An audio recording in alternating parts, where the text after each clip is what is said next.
Yo les bros! En abordant le sujet du chapitre 1000 dans cette vidéo, il est tout naturel que les derniers chapitres sortis en date seront également mentionnés, attention donc au potentiel spoil. J'en profite aussi pour faire une petite piqûre de rappel, mais si cette vidéo vous plaît, eh bien n'hésitez pas à la liker, ce qui va contribuer à la croissance de la chaîne, ainsi qu'à t'abonner si tu ne veux louper aucune des prochaines vidéos. En plus nous sommes bientôt 200 000 et je vous réserve plein de belles choses. Voilà, merci à vous et bonne vidéo. S'il y a bien une chose qui marque un véritable changement dans l'histoire de One Piece, la quasi-totalité du temps, ce sont les centaines de chapitres. Que ce soit le début d'une aventure ou l'apparition d'une légende, il est habituel qu'il soit parmi les plus marquants de l'œuvre. Actuellement, nous nous rapprochons à grands pas du mythique chapitre 1000, un millier de chapitres parus depuis cette année de 97 où One Piece fut publié pour la première fois dans le Shonen Jump. Rien ne nous confirme à 1 milliard de % qu'il se passera vraiment quelque chose lorsque dans quelques mois, ce chapitre paraîtra, mais pour l'instant nous avons plus de raisons de penser qu'un événement grandiose se déroulera que l'inverse, notamment les chapitres 1, 100 et 500 qui sont pour le coup lourds de sens. Chapitre 1 à l'aube d'une grande aventure, le tout début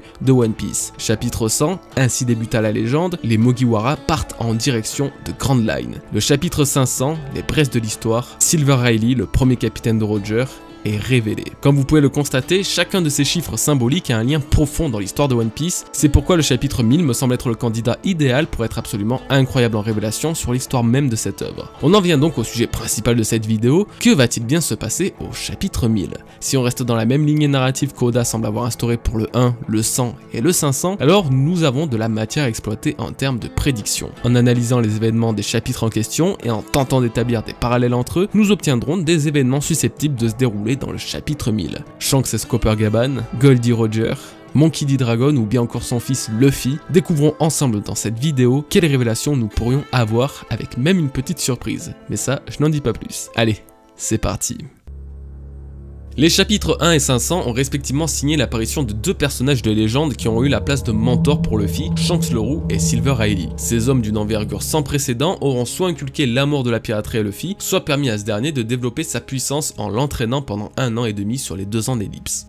Leur apparition se situe à un moment clé de l'histoire. Shanks aura apporté le Gomu Gomu no Mi et le chapeau de paille à Luffy qui auront modelé l'image qu'on a de lui actuellement et toute la symbolique que l'on peut y retrouver. Tandis que Riley sera celui qui nous donnera cette sensation de proximité avec Goldie Roger, sensation que le Seigneur des Ténèbres aura ironiquement ressentie auprès de Luffy. L'histoire de ces hommes converge vers un autre. Scopper Gaban, le fameux second capitaine de Roger que nous aurons eu l'occasion de voir aux côtés de Riley, est la source de nombreuses attentes. Et c'est justement durant ce fameux chapitre 1000 qu'il signerait son retour, venant prêter lui aussi main forte au digne héritier de la volonté de Roger. Précisément 500 chapitres après le premier capitaine, le second du roi des pirates ferait son ultime apparition, apportant une nouvelle pierre à l'édifice qui aura été construit par les rencontres uniques qu'aura fait Luffy depuis ses premiers pas dans la piraterie. L'intérêt évidemment reste une aide apportée à Luffy, que ce soit physique à l'image de l'entraînement subi avec Riley, ou psychologique avec cette promesse entre Shanks et lui, source d'une incroyable motivation à accomplir son rêve. Cela a d'ailleurs été un sujet récent de théorie sur ma chaîne il y a quelques mois avec l'arrivée de Gaban et Shanks durant ce 1000e chapitre venant prêter main forte à Luffy dans le cadre de la guerre de Nigashima. Concernant Gaban, il y a peu à développer autour de ce personnage car malgré la hype mystérieuse qu'il nous procure, nous ne savons absolument rien sur lui autre que ce qui a déjà été cité. Shanks lui est un cas totalement différent puisque sa rencontre avec Luffy approche dangereusement. Le chapitre 903 est pour moi une preuve indéniable pour la première fois de l'aventure, Shanks sent que Luffy et lui vont bientôt se retrouver. Cette fois-ci, les 23 ans d'attente et les 999 chapitres auront comme finalité les retrouvailles les plus attendues de l'histoire de One Piece. Le lieu de cette rencontre, Onigashima, en apportant l'aide nécessaire à son protégé, comme lors de la guerre de Marineford. Face à 2 empereurs, Shanks viendrait assurer la victoire de la rébellion de Wano Kuni en honneur à son ancien Nakama, défunt Oden Kozuki. Un autre parallèle peut être intéressant à faire et à noter, grâce à Marco le Phénix. Quasiment chacune de ces apparitions sont suivies de celles de Shanks, comme lorsque ce dernier a rencontré Barbe Blanche, signant donc l'introduction de Marco. Plus tard, nous le retrouvons à Marineford, lieu où Shanks interviendra une nouvelle fois pour stopper la guerre. Aujourd'hui, Marco apparaît de nouveau officiellement pour prêter main forte à Luffy, coïncidant avec une nouvelle et éventuelle venue de Shanks. Que ce soit donc le Roux, Gaban ou même les deux, le scénario a tendance à pencher vers l'apparition de ces personnages et le temps serait venu pour que le destin de Luffy croise à nouveau celui de l'équipage de Goldie Roger. Justement, et si le chapitre 1000 était en lien avec le roi des pirates? S'il y a un personnage qui revient systématiquement durant les chapitres 1 et 100, c'est bien Goldie Roger. Au chapitre 1, la quête du One Piece est lancée, l'exécution de Roger viendra bouleverser le monde en créant la grande vague de piraterie. Tout se passe sur Locktown, l'île où tout commence et où tout se termine. Cette île mythique qui aura vu naître et mourir le roi des pirates nous est apparue au chapitre 96 et c'est au chapitre 100 que les Mugiwara l'auront déjà quitté, ce qui fait de Locktown le plus court séjour de l'équipage de toute l'histoire. Ce même chapitre commencera comme le tout premier avec des paroles de Roger, plus précisément par l'une de ses citations les plus connues: tant qu'il y aura des hommes qui aspireront à donner un sens au mot liberté, rien ni personne ne pourra les arrêter. Ces deux pages sont donc étroitement liées. On en vient finalement au chapitre 1000, et si comme le tout premier ou le 100e, de nouvelles révélations sur le titre de roi des pirates auraient lieu, ainsi que sur Goldie Roger. 1, 100 et 1000, la logique serait qu'Oda continuerait dans cette lancée en dévoilant secrets et mystères autour de ce personnage si unique. Le récent flashback d'Oden nous aura montré une infime partie des précieuses aventures de Roger, le menant directement sur la dernière île, Laftel, au point même d'avoir un aperçu de ce que serait le One Piece. Ce point ne pourrait donc pas être réutilisé durant ce millième chapitre. Ceci dit, l'histoire de Joy Boy étant profondément liée à celle de Luffy et Roger, pourrait alors trouver une nouvelle signification lors de ce chapitre. Le 100e chapitre est emblématique pour de multiples raisons et elles sont presque toutes liées à Monkey D. Dragon. Il s'agit officiellement de sa première apparition dans le manga. En sauvant Luffy des griffes de Smoker et étant introduit comme un personnage mystérieux particulièrement recherché par le gouvernement, Dragon aura véritablement marqué les esprits. Après cela, ses apparitions seront toujours très discrètes et peu fréquentes, mais toujours apprécié par la communauté. Cependant, à cause de cela, nous ne savons quasiment rien de Dragon. Il est le père de Luffy, dirige l'armée des révolutionnaires, et c'est tout. Les détails le concernant ne nous sont malheureusement pas communiqués, mais cela doit bien arriver un jour. Oui, l'histoire du père de Luffy, voire de Luffy lui-même, finalement devra être révélée un jour. Pourquoi pas lors de ce chapitre des plus emblématiques de l'œuvre. Ainsi, dans la continuité du chapitre 0 où nous découvrirons Dragon sans ses tatouages assistant à l'exécution de Roger, et du chapitre 100 où Dragon apparaîtra pour la première fois dans l'histoire, le chapitre 1000 serait l'achèvement de plusieurs années d'attente en découvrant certains secrets autour du chef des révolutionnaires.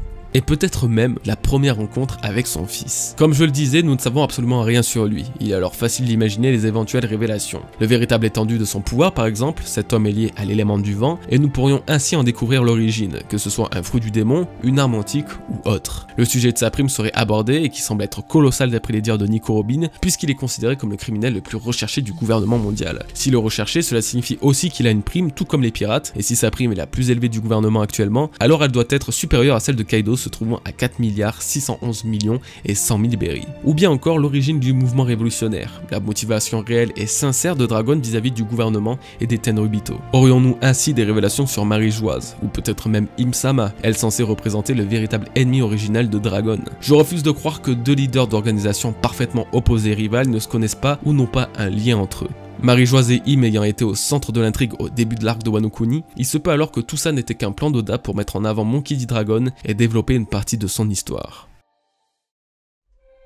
Tout en continuant sur la famille Monkey D, et si l'acheminement de ces 1000 chapitres soit simplement la découverte des véritables origines de Monkey D. Luffy. Oda aurait attendu plus de 23 ans pour enfin nous en dévoiler plus au sujet du héros principal, qui je vous le rappelle, est encore bien plus mystérieux que n'importe quel autre Mugiwara. Encore une fois, le chapitre 1 le concerne directement, c'est le début de sa grande aventure. Le chapitre 100 s'intitule le début de la légende, faisant ainsi référence à la légende dans laquelle va s'inscrire Luffy en devenant le roi des pirates ultimes. Donc dans la continuité des choses, là encore, il serait logique que ce chiffre symbolique du 1000 soit le moment pour Luffy de nous en dévoiler un peu plus à son sujet et sur sa vraie histoire. Même s'il a grandi sur l'île de Down, au Mont Corvo et dans le village Fushia, il n'en est pas originaire pour autant. Il se peut alors qu'à l'image d'Ace, Garp ou même Dragon l'ait emmené sur cette île pour le laisser grandir en paix sur la mer la moins dangereuse du monde, East Blue. Est-ce que les origines de Luffy n'auraient-elles pas un lien avec Locktown en suivant cette logique? L'île où tout commence et où tout se termine? Luffy a failli mourir ici, tout se serait donc terminé. Peut-être alors est-ce ici que tout a commencé. Cela expliquerait également pourquoi Dragon semble tellement ancré à cette île, que ce soit au chapitre 0 où il a assisté à l'exécution de Roger, ou au chapitre 100 quand il a sauvé Luffy. Ce millième chapitre signerait donc les plus grandes révélations autour de l'histoire de notre très cher capitaine, sauf si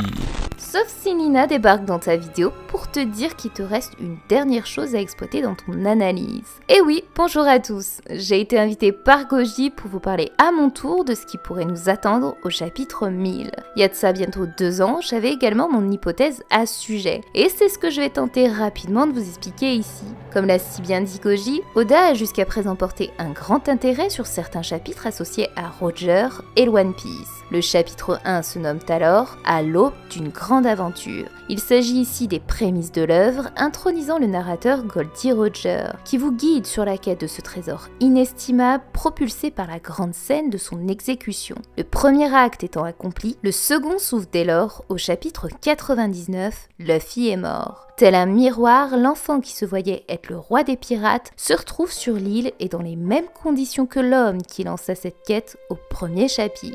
Vient alors le cœur du second acte, le chapitre 100. Il porte pour titre « Et ainsi débuta la légende ». Après l'aube, Oda nous indique alors que l'aventure débute enfin. Et elle sera d'autant plus marquée par l'arrivée surprise du tout premier lien familial de Luffy, son père, Dragon.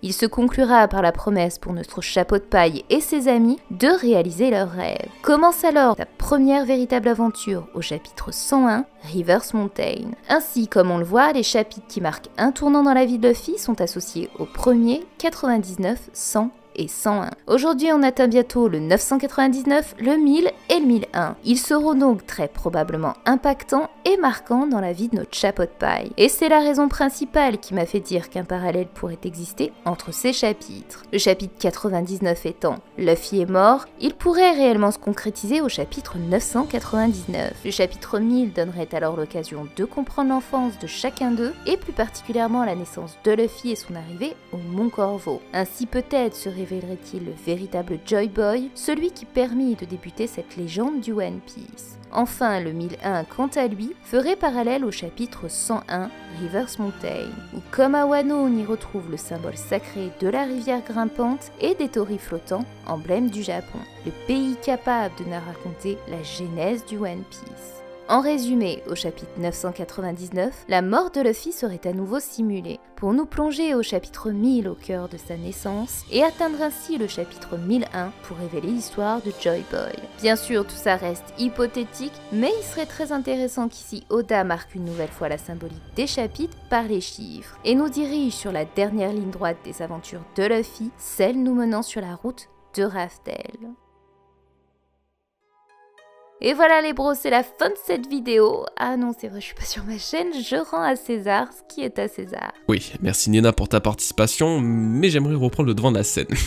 Voilà les bros, c'est la fin de cette vidéo. Donc oui, un grand merci à Nina pour sa présence, le lien de sa chaîne est en description, n'hésitez pas à aller y faire un tour si vous voulez voir de véritables théories, des reviews ou des formats originaux. En plus ça va bientôt atteindre le palier symbolique des 50 000 abonnés, donc raison de plus pour la soutenir. De mon côté, eh bien j'espère que cette petite vidéo vous aura plu, elle me tenait beaucoup à cœur car ce chapitre si symbolique arrive vraiment vite et je voulais évidemment théoriser dessus avant ce moment fatidique. D'ailleurs n'hésitez pas également à poster en commentaire vos éventuelles hypothèses sur ce chapitre, on refera peut-être une vidéo spéciale juste avant sa sortie en analysant vos propres théories. Sur ce, merci à tous de l'avoir regardé, surtout prenez bien soin de vous et à la prochaine les bros, peace.